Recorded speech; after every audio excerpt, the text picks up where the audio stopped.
What up, everybody? I'm your host, JP, and this is my co-host, Josh. Hey, everyone. And welcome back to another episode of the FIlmBros podcast.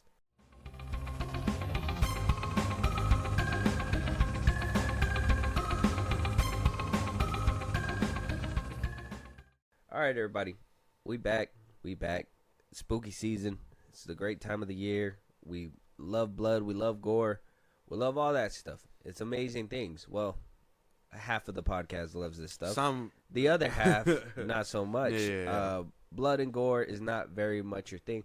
But one thing that I wanted to touch up on before we get into the actual review and, obviously the things that we're going to kind of break down in this episode is the use of gore in movies nowadays. Okay. Right? Like, there's movies that were made in the early 2000s, late 2000s, even in the 90s, right? The little pop blood packets where, they're shooting at them or they rip them apart and you see guts, intestines. Chocolate. Whatever used to would be work. the black and white. Nowadays, it seems like it's all CGI, right? Yeah. And it's going to be kind of like a little topic as we go through this movie as well, because I think that's I would say that's one of the gripes that I have with this film. But I think CGI is good and bad in the sense of we can't get real blood, in the sense of like actual pain. And you've seen other movies and with this kind of genre where they do it and make the blood look real and the gore look real. And I don't know. Does the CGI, for somebody who doesn't really like that horror and the blood and all that stuff, and it took you a while to even get into it, I think, the last like bloody massacre movie that I think a lot of people can really say it's crazy is The Terrifier, which I kind of feel is an industry plant, but that's just me. Whatever. What? Whoa. Wait. For Twitter. And for Ash, just because I know it's going to kill him, I need you to elaborate on that a little bit so I can post this to the FIlmBros podcast Twitter. Okay. Follow us there. So, well, let me finish up with this one first, and then we'll get into the Terrifier thing. But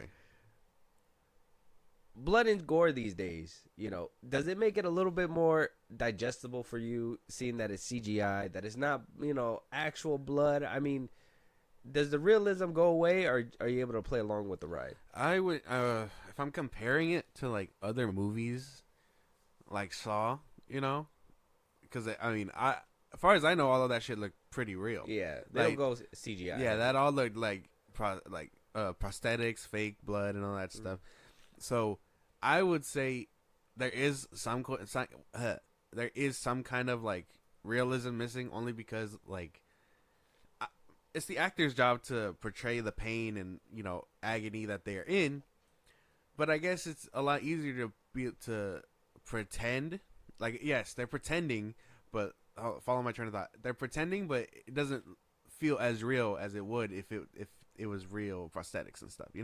Yeah, it's kind of like what I think we had this debate a little bit on a different episode where we said, does it make you a better actor that you can act in front of a green screen with a tennis ball, right? Mm-hmm. Or are you a better actor that you could only do it face to face, right, or across from each other? Like, I think that's kind of like what this is right here too, right? A little bit, I can see that, and I mean, I would say that most of the blood here looked nice, but I didn't feel the realism. There was no point where I winced and was like, "Oh, that looked like it hurt." Nah, I mean. I would say, that there's probably just realism missing a bit. It kind of tones down the experience. Okay, well, let's jump right in, and I'll give my take on the Terrifier right now. Josh, let them know what we are. Well, let me give the take on the Terrifier before we give the title card. So, Terrifier, right? Terrifier, straight up industry plant. Straight up. You know how like musicians have industry plants, right? Yeah. Terrifier, straight up industry plant. How do you go, right, into a new age? You can't propel Jason. You can't propel... Well, Scream's actually doing pretty decent now. Yeah. But there was a time where Scream wasn't doing too well. I think Scream 4 came out and everybody was like... This half sucks. And half, right? Michael Myers 2018 did really well, but what happened to the other two, Halloween Kills and Ends. Yeah. Who knows? A lot of people are split between Kills and Ends or whatever. So all these older, obviously, villains, they're trying to be brought back for remakes and whatnot, and they can't. They can't do it. So what does the industry got to do? They got to make you love a new slasher. So what are they going to do? Take the old tropes of what they did before, and crank that up to 10. So, I mean, is it a new take? Yes. Do I kind of feel like it's an industry plant? Yeah, because you took characteristics of other people, Pennywise, Scream, Ghostface, you know, the killer part, Hostel, if you really want to go into the whole torturous, you know, I don't know if you've seen any of these movies, but they get pretty gnarly. Okay. And I'm just like, you know, that what we had before, which maybe this kind of comes into like play too, is upping the score in horror movies a good or bad thing, right? Because it could be good for some people, like, oh fuck, dude, like I couldn't even watch that shit. Yeah. Or it could be like, wow, they really just trying to outdo the other guy, right? Like you know, where Scream goes and cuts your belly and intestines come out. Now you got to go let the intestines fall out, and I guess the another head roll off and all that. Well, stuff. I guess another example would be, right, you see guts spill in a movie, and a movie that tried to take it further was the one with the kid Chucky, Seed of Chucky. You remember the scene with Redman? Yeah. And, you know, they're at the table and the guts come out or whatever. They added more flair. They made it look real. That, you know, this ain't the first time we see intestines, so how else can we make it? The stomach acid burns the floor. So you crank it up in a subtle way, it's good. But then you get the cases where the Terrifier, where they crank it up to 10, and you're just like, yeah, no. They're telling you to dance, and people are eating it up. I mean, they're going to a third film. Yeah, okay, yeah. I guess that makes sense. I mean, I thought the Terrifier movies, for the most part, like, they were just streaming movies. They were just straight to streaming. Shudder. Yeah, like that. Yeah, I was like, yeah. No hate to the Terrifier fans. No. I thought it was a Shudder film. For me, yeah, too. Because, I mean, I'm barely, like, I've heard of this franchise, but I had no idea they were on their third film already. So, I guess I understand. I wanted to kind of make it a thing where it was, like, overlooked and probably too disgusting for the public eye. Yeah. The very niche fans just latched on. Something that kind of gets my attention when I say that is like the Human Centipede. Like, some people love the shit out of that movie. I don't see the appeal. I don't see the appeal either, but some people love it. It's a niche thing, you know what I mean? So Terrifier, I see it like it's a lot of niche fans, very and that's what I'm saying. I think a lot of people really like it. Because of the fact that this character takes horror elements from all kinds of characters. They don't just pick one. Okay. They get it from a plethora. So, I mean, if that doesn't say industry plant, bro, like, if GMO type fucking horror movie, bro. Okay, I understand. That's funny. Okay. Yeah. So, just for you Terrifier fans, I seen the first one. I don't think I seen the second one. I know the third one's supposed to be like Christmassy. Let me just tell you something. After watching the first one, Shudder movie. It's a Shudder movie. They're Shudder movies. Apparently they get better. Apparently the third one's supposed to be like. They get better. Apparently that's what they say. Didn't he die? I don't know. I feel like he died in the first one and they brought him back. He's like he's supposed to, yeah, you said he's like Pennywise. He's like an entity. Yeah. Right, so he can't just be a slasher, like somebody who's tangible that wants to murder people. They also have to have the power of like Pennywise and shit. Yeah. What an industry plan thing to do! But let us know what you guys think. Is the Terrifier an industry plan? Did you watch it on Shudder? Did you watch it? Was it in the theaters? Did it hit theaters? It was streaming. Right? I don't even know. I don't think so. I want to say the third one is getting a theater release. I don't know if the other two did. Yeah, I don't think so. I don't think they did. But let us know what you guys think. But moving on, we obviously have the main review that we're going to be talking about today. And like I said, we're going to be touching on a little bit more on that whole blood subject. Josh, let them know what we are reviewing today so we can get this started. We are reviewing Abigail 2024. You all came highly recommended. You know the rules. No real names, no backstories, no cell phones. So whose kid is she? A very wealthy man who's about to be $50 million poorer. I'm here to make sure you're safe. What's your name? Mine's Abigail. You can call me Joey. Do you have any kids? I have a little boy. See you in 24 hours. Do you know what a pinky promise is? If you behave and do as we say, I pinky promise you, it'll all be over soon. Joey, Yeah. I'm sorry about what's gonna happen to you. Abigail 2024, a movie that I thought was overlooked, but apparently horror fans showed up for this one. Unfortunately, I think this one was kind of wrapped around a couple other films we were watching at the time, so we couldn't get to it in the movie theaters. But, you know, I was very excited for this one. I really wanted to watch it. One person that really drew me in was Melissa Barrera, because she knowingly and very publicly has been blackballed from Hollywood because of her views. Mm-hmm. A few other actors as well. I think there's a whole SAG meetings right now to kind of help that case out. Yeah, to stop political views from blackballing people. Exactly. So, knowing that Melissa Barrera was in this one, I was like, okay, well, I'm supporting. I gotta go watch it. Unfortunately, like I said, we couldn't go to the box office, but I'm like, horror, Melissa Barrera, she goes from Scream to doing this kind of film. I'm 100% with it. I was like, I'm down. And then other things were kind of involved that kind of made it a little enticing for me, but by the end of it, you know, hey man, we end up where we're at, right? So, first things first, Abigail, right? Like I said, we missed it, but not a lot of other people missed it. Worldwide, made about $42 million, coming off a $28 million budget. Oh, so not bad. Made its money back. Yeah. Kind of made double. So, Abigail sequel? Maybe. Probably not. I don't think so. I would hope not. I mean, kind of left. We'll have to wait and see. I think they left room for a sequel possibly. Abigail sits on Rotten Tomatoes at an 83% certified with the critics, but 85% on the popcorn meter. Not the audience score, the popcorn meter. Yeah. Not bad. Not too much of a difference. No.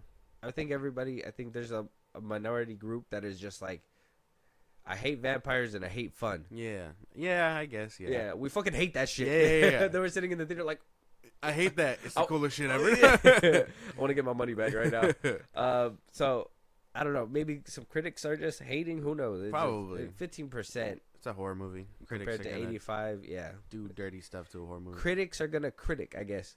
I agree. I mean, I think the 15% are, like I said, are those people that just fucking hate horror movies and all that stuff. I don't really think that they enjoy it, because I personally, you know, think it's a well-made horror movie. I don't think it's something that you look away from too often. No. If you're into, right? Walking into this one, to kind of give you my thoughts on what I was thinking when I was watching it. First of all, I watched this one like at the early mornings, right? I think I woke up like at 4 a.m. and I was like, you know, like a psychopath, just I'm gonna pop on a horror movie. That's just what I do sometimes. I'm just like, hey, I'm alone, everybody's sleeping. Let me scare myself a little bit. Yeah. Let me see if I still got it. You're like, what was that? And so I'm like, look, I've been waiting for this film. It released on Peacock. It's out on Peacock right now for anybody who's curious.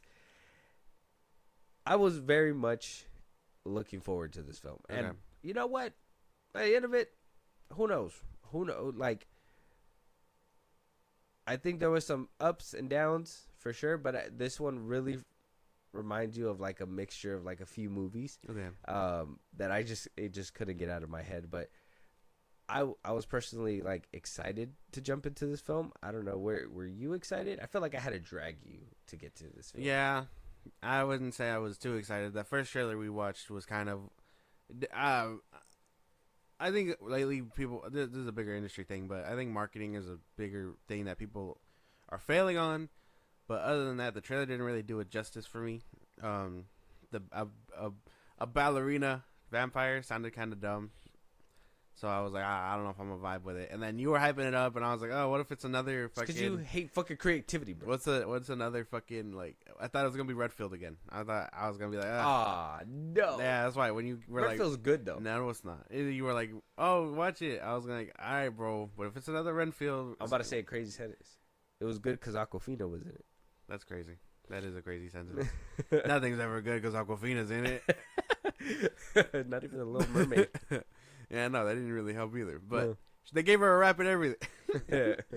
But I would say that I wasn't looking forward to it. But after watching it, and I mean, obviously I had my highs and lows with it. I was kind of sitting there like, oh man, in the beginning I was like, oh man, I hope this isn't the whole thing. And then it ended up unraveling. So I was kind of down. I was kind of down with it, like at the end. So I feel that. In the beginning too, I was like, yeah, I hope that they're not, trying to save it. I mean, they put it throughout the whole trailer, right? Yeah, like the whole vampire or whatever, blah, blah. I didn't, I wasn't a fan of that because I will say I think the beginning kind of took a while to get started. Obviously there's a lot of characters that you got to kind of introduce. Yeah. And, they cheated. They cheated by doing this whole, let's play a game and you tell me who I am. Yeah. I was like, wow, this is exposition. This is how we're gonna give the exposition in this movie. That's fine. I guess somewhat creative. Not really. It just seemed like something that the people in the room just first thought of. But when it did start unraveling, I was like, hey, all right, we got some twists and turns in this bitch. A little bit, yeah. So without further ado, we're gonna jump right in. Right, Yes. spoilers up ahead, guys. Spoilers. If you don't want it spoiled, walk away. If you want to know what kind of happens in this movie and if it's worth watching, go ahead and stay. If you want to save this video, go watch it first and come back. Do whatever you please. Exactly. This is America, right? But come back and listen. And if you're not in America, I mean, you can also listen. keep it Canadian. Yeah. Keep it Canadian. That's dumb. So the cast, obviously, Melissa Barrera as Joey. Mm-hmm. They gave him code names in this movie. Dan Stevens as Frank, Alicia Weir as Abigail, Catherine Newton as Sammy, William Catelet as Rickles, Kevin Durand as Peter. What a wonderful day! And Angus Cloud as Dean, Giancarlo Esposito as Lambert, Matthew Good as the father. That's literally how small the cast is. It's like 9 people in this movie. Mm-hmm. No wonder it was kind of cheap to make. I think they mostly put it towards the whatever's happening within the film, which is a good thing. I was down for that. I think it was a good thing. Very focused, very small, but felt kind of impactful depending on what you make of that ending, right? Yeah. So, like I said, spoilers. Last time before we get into the character breakdown, I'm gonna kind of talk about the movie. So we get into the film. We get into a few heisters, some bad guys, some people that are on a job, right? They're on a job to get, and as the opening credits kind of go, you see our main character, Abigail. She is the ballerina vampire that you see in the trailers. Yeah. She's doing her little dance. Everybody's setting up. They kidnap her. Because they want money. As they take her to the house, apparently things aren't what they seem to be because they want money, but nobody wants the little girl. Yeah. It turns out to be kind of a setup. They go through some very creative deaths. Obviously, we're not going to go down every death. Hopefully, we don't spoil it too much for you guys. And you get the creative deaths. You get a little bit more motivation on why she's doing these kinds of things. As you know, vampires do live thousands of years. So, as you could tell as a child, there's not really crazy motivation besides doing it for fun. Yeah. And hungry, maybe, right? And maybe a couple other things that they kind of reveal in the ending. By the end of it, you get some vampire on vampire action. Some very slow burning ending, I would just say, like a very, very slow burning ending. And yeah, by the end of it, I think you have a happy ending, a door open for a sequel, and what you could only hope for is a happy ending. Yeah. I guess that's the best way to put it, right? Yeah. First things first, like I said, characters is the first thing we usually touch up on. So Melissa Barrera killed it, knocked it out of the park. Abigail killed it, knocked it out of the park. Okay. Kevin Durand, Yes. I love that man. Yeah, me too. Love him in everything that he does. I think he, I don't know why he's not more front and center when it comes to these films, but like him playing this dummy, big brute, and also kind of sensitive guy is a funny take. Angus Cloud, very surprising. I forgot that he was in this movie. They gave you a little touching tribute at the end of it. That was nice. It was really nice. I really liked the signature and all that stuff that kind of popped up. Giancarlo Esposito, what a pleasant surprise to see you, man. Never thought I'd see you in this kind of capacity. We kind of get a picture of him right here as well. What is it right here? Yeah. Looking straight vampire-y. Yeah. So not a spoiler. It's on the internet right now, and this movie's kind of been out for a little bit, so not too much. But character-wise, I think everybody played it to a T. Catherine Newton, too, as somebody who, you know, I was kind of on the fence about after seeing her in Quantumania. Yeah. I think... I love her. She's great. I won't lie. Yeah, but, you know, then you see her in shit where she's just called by her name multiple times. No, but I mean... Cassie! I forgot. Cassie! I forgot that was her. But what do you call it? Really? Yeah. But I would say, like, in this horror genre, I like her. Okay, yeah. Like, I liked her in Lisa Frankenstein, and I like her here. Lisa Frankenstein, that's right. That I was wondering what's another horror movie she did. Yeah, and then she was in that... Well, she was in the Freaky Friday one, or whatever. The Horror Friday one. Oh, that's right. Yeah. Oh, I loved her in that. Yeah, so she's great. I like her in this genre. Oh, yeah, you did wind up watching that one. Yeah. Yeah.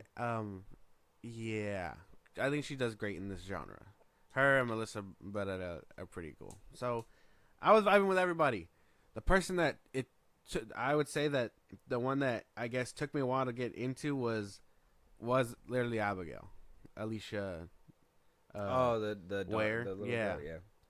Because for me, it was a lot of it was like kid actors like have really sell. Like for me, it's hard to sell. Like I can't buy it sometimes. Like even when she was like fake crying and stuff, and like in the beginning and all that, I would say basically until she starts unleashing her powers and all that is when like I was basically like, oh fuck, dude, like she's a drag, you know. But eventually it all kind of subsides, and I kind of vibe with her character.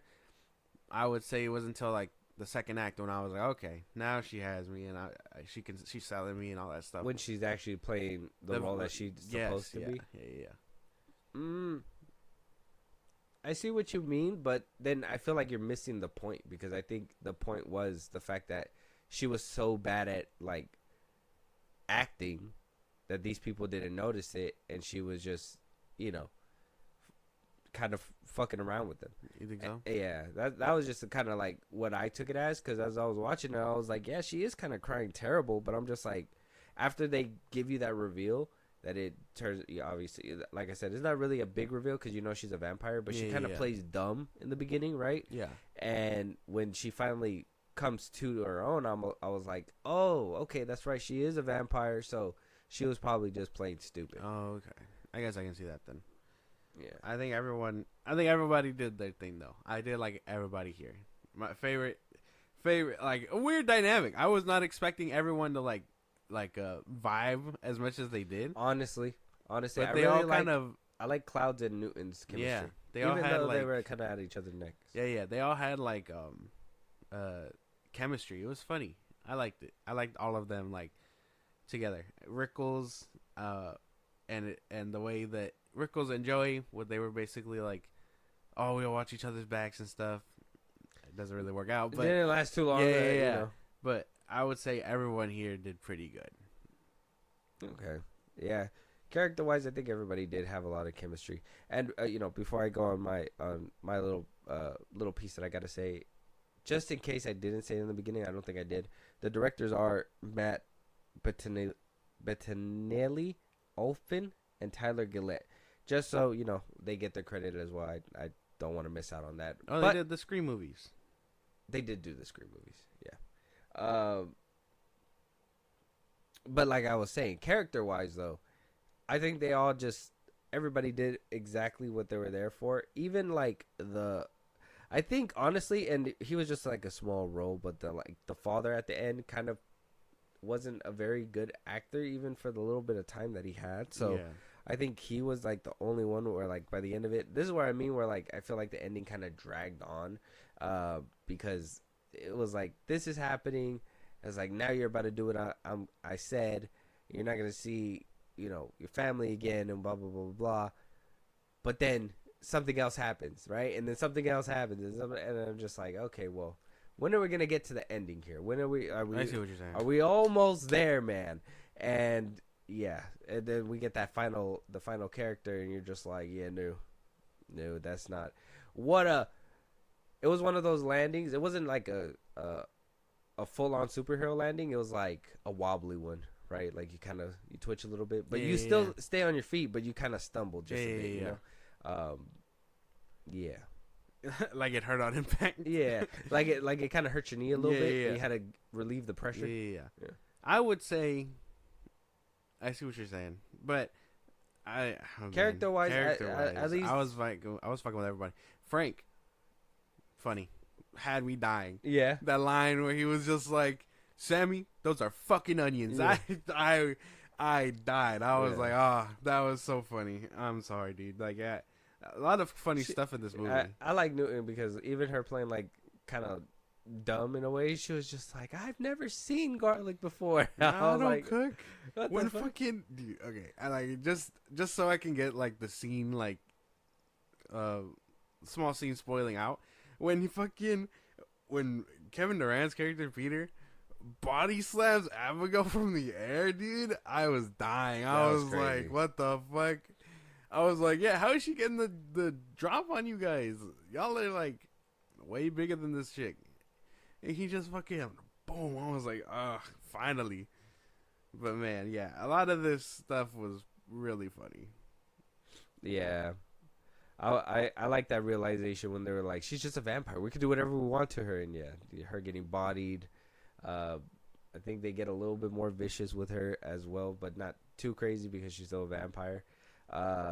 With the scene that I was like, holy shit, and it was with Catherine Newton when she gets kind of possessed by her, by Abigail, and I was just like, okay, like that's fucking cool, man. Like I didn't see it coming, but the fact that Newton played it and she played it so well, I was like, all right, I'm invested with this. As soon as I seen that, I was like, man, everybody can play a vampire better than Abigail. I was like, that shit's crazy. She's just a little girl. Her and what are you gonna do? Give her the next Razzie? Her and some fucked up shit. That's Yeah, no, up. that's you. I wouldn't do that. That's though. you. No, over no, there. I wouldn't do that. I wouldn't be like, You're hey, take the you're like, award everybody for did their acting. thing except for that little girl. Like, I have a vendetta. No, she just couldn't do it in the movie for me. Sometimes that was about it. But I would say, like, Frank and even Giancarlo Esposito and Catherine Newton kind of played good vampires. So yeah, they did. There wasn't really too much world building in this movie, so we can't really talk too much about that. I mean, was self-contained. Yeah, very small. Camera work, cinematography, Really fun. I don't think there was too much flair with the camera, off my memory. I think it was pretty basic. A lot of cutting. A lot of cuts. A lot of cuts in the certain fight scenes. Yeah. Lots of cuts. Because they had the girl flying around and all that stuff. The one scene that I think sticks out the most, if we're talking camera work, is the ending where Frank he body slams like Abigail, and like her body just contorts. Oh, yeah. The camera follows her all the way till she collapses. So yeah. I would say that's probably like the most creative that they got. Okay, yeah. I'm trying to think. That scene with Mr. Rickles, when they're walking away from each other. Yeah. The camera didn't like walk up and show him, right? It kind of just panned. Yeah, it panned a little bit. Yeah, Yeah. it panned, and then it's like, oh no, Yeah. and then he collapses. So, yeah, not too creative. They a lot of basic like horror movie tropes. Yeah. Okay. Yeah. But I do remember that one scene that you're talking about. I'm trying to think of any other camera work, but I don't really like. Even the opening didn't really. Usually a director will. If you're the Madam Web director, you give a shaky cam for like the first 20 minutes. All right, man. Right? If you're Michael Bay, you give us that fucking heroic spin, right? The camera work. So it just depends on the flair, and they usually show you in the beginning of the movie, and this one just didn't really have too much crazy flair. I see what you're saying. Yeah, kind of basic stuff. I would say a lot of this movie goes into the cast, and CGI, because the story is kind of basic. It's fun, and I think this movie relies heavily on its characters and going to like the plot and everything. Yeah. I think the story is kind of basic. It's just it's kind of like a Panic Room scenario. That's what I mean. It's like Panic Room meets what's it called? Panic Room meets From Dusk Till Dawn type shit. So it's like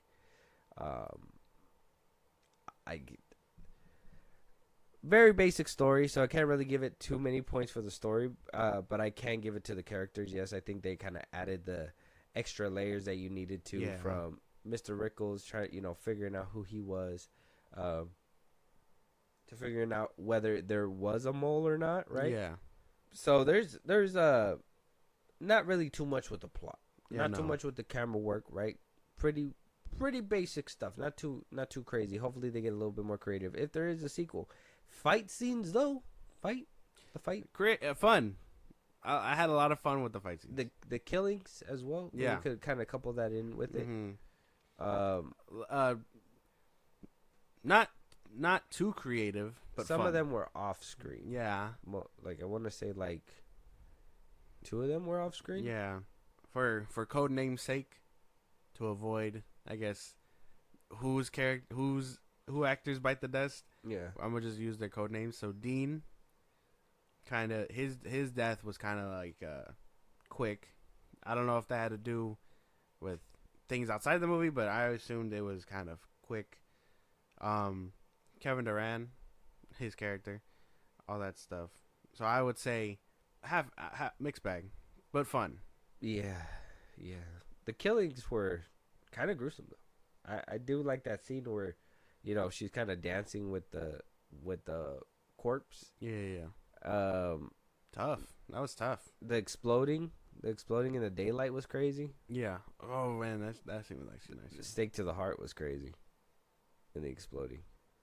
Yeah. So they got creative with like with some things. But I wouldn't say it was like top notch over. Like you're not getting jigsaw kills, right? Like how you were saying, you're not getting like creative. It didn't feel that way. No, it was just very, oh no, she's gonna bite me, get her off me. Right? I thought that shit was funny, because the stake goes through them and they just pop like a pimple. That shit was funny. Yeah, I was like, what the hell? It's just, oh no.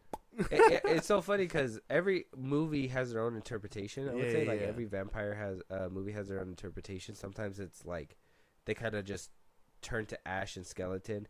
Some of them, they kind of like glow and explode, right? And this one was just so unceremonious that it just was like... Yeah, that shit was funny. Like they're blights on the world or something. Just like they just die. So I think killing-wise and, I guess the fight scenes were kind of okay. CGI. Yeah. This is where, horror movies kind of tank for me. And this is why I kind of made it a topic in the beginning is... The CGI blood, the CGI like fangs. Mm-hmm. There was a couple of like the fangs where it's like, you want to hope that they're real, but then you have scenes where like Abigail is kind of like grinning at you, and they don't look real. Yeah, no, because their teeth get all like deformed and stuff, like daggers. They're not like the usual, your regular teeth, and then you have like 2 fangs or 4 fangs, whatever. Her whole mouth gets like fucked. I'm sorry, but Melissa Benoist is my like ticket. Yeah, 100%. I know you say Catherine Newton, but like I understand. I can't escape, bro. Like I'm trying to Understandable. focus here. Like what is going on? Like, I understand. Like this scene right here when like she was talking, this is where like I noticed it the most because it's like the close up and you're still kind of using CGI teeth. It's kind of it kind of takes you out of it, right? And then the blood not actually being blood all the time, kind of takes you out of it. Yeah. I do like the scenes where they pop because that feels real, but the other bites and stuff like that, not really. Well, yeah, and then they get blood stained to make it be like, oh, what happened, but Yeah. it doesn't feel as real as like you said, like if you're watching like Saw and stuff. Yeah, I think there was like a scene where like she bit and like blood came out or whatever, and that just looked bad. Yeah, but for the most part, CGI wise, some of it did go into everything else, but it was mostly used on the kills. Yeah, and I like that they use props. Like we actually got a prop head, and it didn't feel like it was CGI. You got a prop body. Yeah. You got great explosions. Good performances as well. Like I said, there was a few times where I was like, "Oh man, I hope they make it out and stuff." And then, like I said, the ending kind of dragged on just a little bit. Yeah. So, yeah, man. I don't know. Any other gripes with the CGI? Anything like that? Any gripes with Trying this to movie? think. Well, the ending.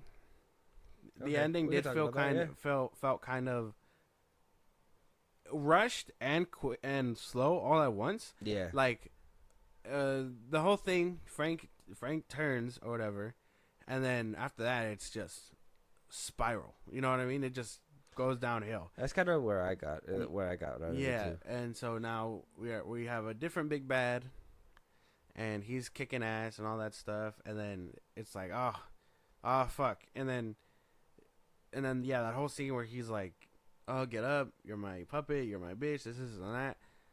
That's when I felt, oh man, now you're trying too hard, and then it doesn't work, which I mean I assumed it wasn't gonna work because even it took Catherine Newton's character forever to turn too. So I was like, what are you hoping for, really? Like, you've seen it. You should have known, like, you've seen this. And then... They just went through the great lengths to keep Melissa Benoist's character yeah. alive. I just... that's where, sorry. Still like you, Melissa, but like, you're not bad in my eyes. This is all... They got to be the writers and the directors. See, the thing is that they wanted her to live so bad. I thought the father was just going to do her in. Like, I would have preferred that. Yeah, just to kind of... end it. Tie the knot. That would have kind of like made it would have made you feel like the bike riders. She never came back with the eggs. Damn. All right, man. No one even knows them. No. Damn. But yeah, I would assume like because if you're gonna do a sequel, I wouldn't want to see her back. I was gonna assume that this was a once in a lifetime deal. Yeah. They make it sound like it's a group of people, different people every time. I would have assumed she would have bit the dust. Yeah, and if she did make it, they gotta make it more compelling than that because you can't be like dead to rights. They got her dead to rights, right?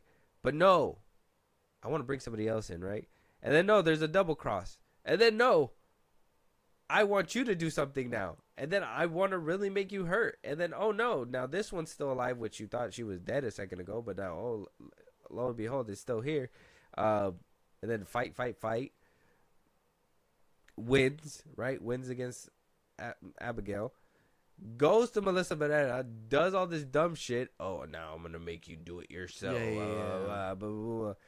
Gets up, goes again, right? And then she's able to help him. And then it was a lot of work for a character that should have just died. I would have thought so. I would have felt more satisfied. Or if she would have turned into a vampire, that probably would have been a little bit more satisfying Right. too. If she would have turned into a vampire, that would have worked out for me too. Yeah. I would have accepted her turning and maybe them two being friends from then on out. Exactly. Like teaching her how to do all that shit and still be, I don't know, live with her son and stuff. And then, Abigail too, turning my son into a vampire. Fucking great title. Look at that. Probably. Yeah. And then you get the big reveal of the father and stuff, which I'm assuming he's supposed to be like Dracula and all that. So he shows up. But they didn't say that. Well, I'm assuming. They're like, I don't think we got the rights for that one. Well, no, obviously not. But I assumed as much because he's been alive for millennia and he's been through so many names and stuff. I would have assumed that's Dracula. Yeah. And then he lets her go. he lets her go because Abigail said or whatever, but Abigail just confirmed earlier in the movie that he doesn't care about her. So why would he have spared her regardless? Well, I mean, it just goes to the whole thing where it's like, oh, Daddy doesn't love me, so Daddy had to prove that he loved her.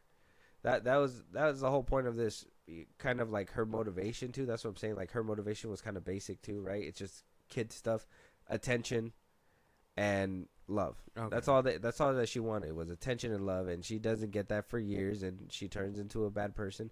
I like Jesus. Like this movie was one step away from being like, what was that movie in Scary Movie where it's like, you have changed my mind, now I will never kill again. Damn. It's like that's how like close it was with that goofy ass ending.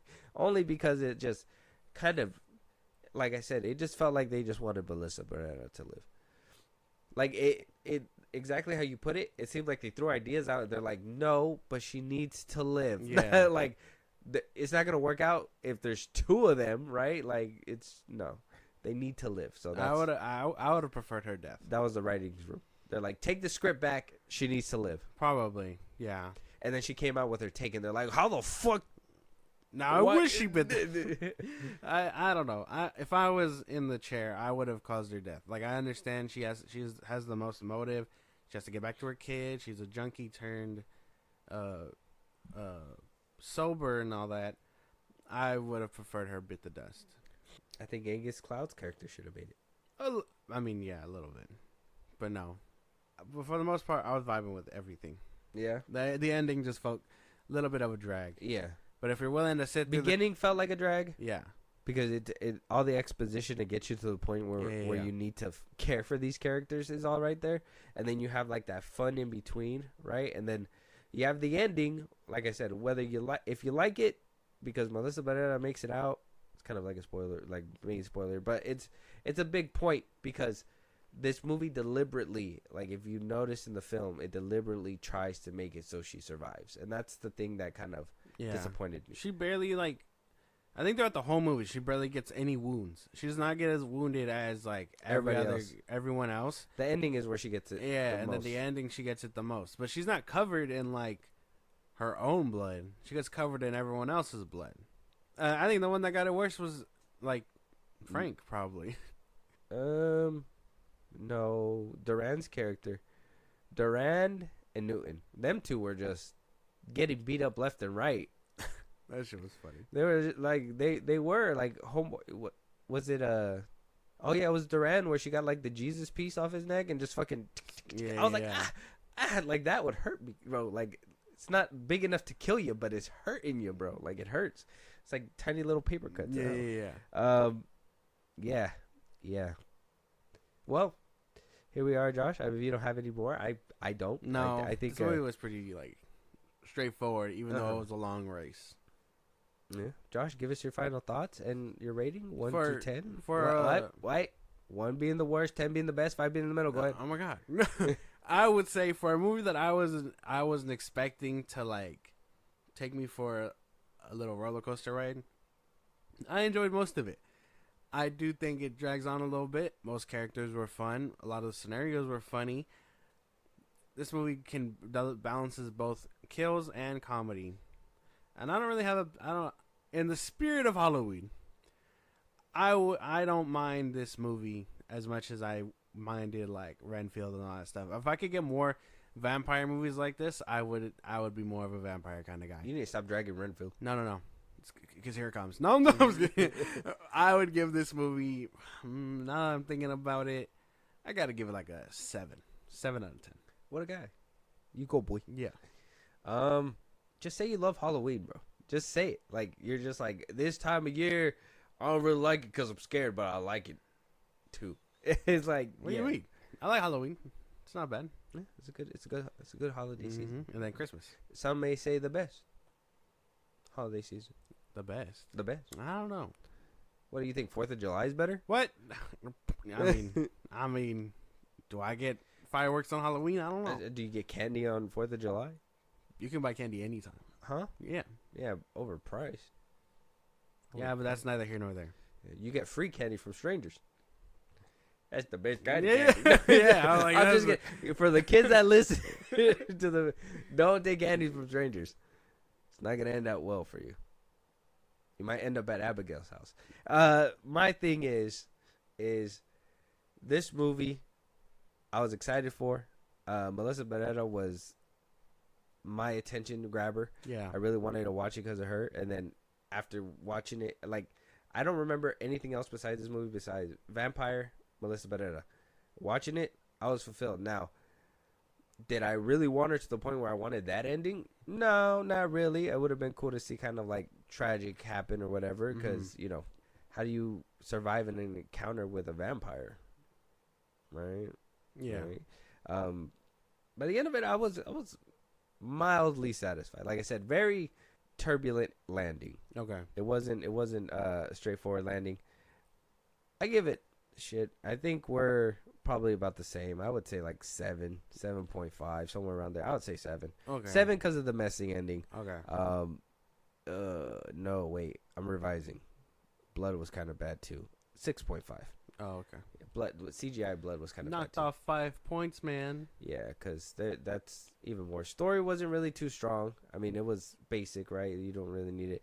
The character work, they did help out, but then you think about it. I mean, Newton's character, you don't really get too much about. There's no big reveal with her either. She just kind of goes, and then Cloud. Like, nobody has a big reveal moment besides Melissa Barrera, which is like, oh, I have a child, and you know, I did bad things or whatever. Like, they really invested in her character, and I don't mind it.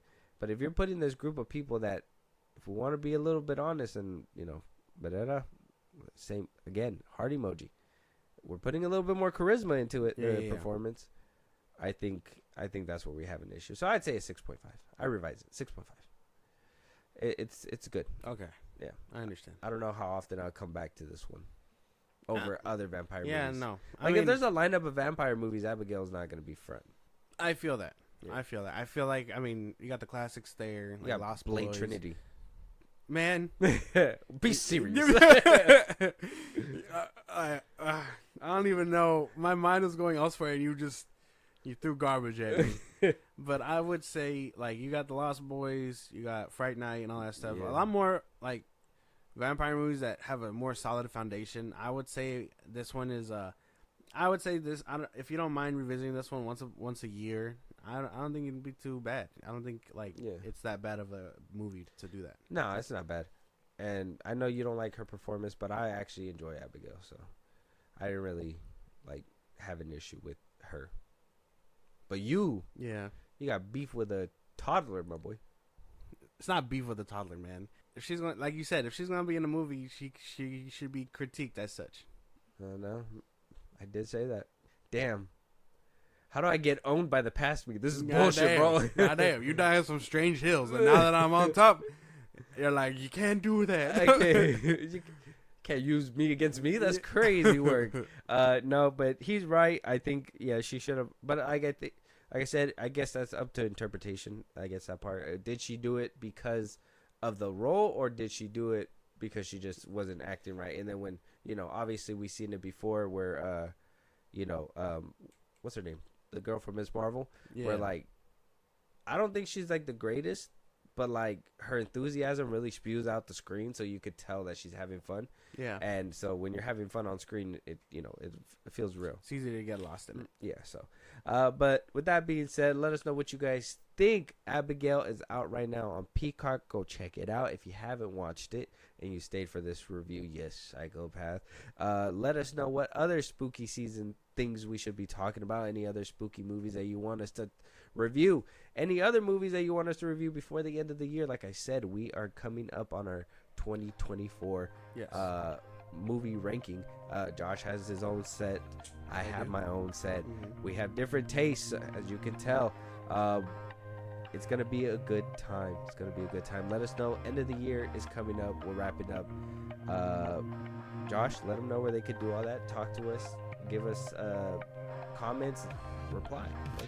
Twitter, TikTok, Instagram at FIlmBros Podcast. We post our episodes are up. You can hit us up there for any news and movies you want us to cover. Buzzsprout, link to the bios of the socials I just gave you.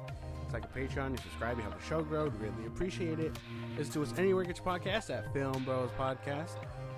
Spotify, YouTube Music, Apple Podcasts. We're in a bunch of places. Again, wherever you get your podcasts at FIlmBros Podcast.